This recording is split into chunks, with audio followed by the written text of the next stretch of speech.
Hello, my name is Razul. I'm a solutions engineer at Verkada, and this video will cover Intercom dashboard and reports. From the Intercom page, clicking on the dashboard icon takes you to the Intercom dashboard page, providing insights into the usage of all your intercoms.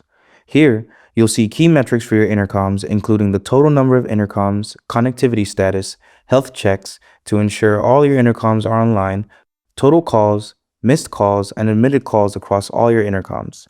Additionally, admitted, no entry, and missed calls are visualized in a bar graph for easier analysis. Here, you will see key performance metrics, which receivers had the most answers, the most unlocks, the fastest pickup times, and the top 5 are listed, but you can click View More to expand the report. Switching to the Intercom tab shows which intercom was the most active, had the most missed calls, and was the slowest to answer. If you navigate to the Reports tab, you'll find a running log of all events across your intercoms. Here, you can filter by the event type, intercom, site, receiver, and time zone.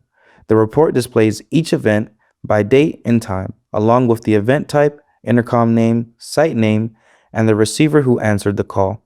Additionally, you have the option to export this report as a CSV file. That's all for this video. Thanks for watching. If you have further questions, please visit our Knowledge Center or contact our 24/7 support team.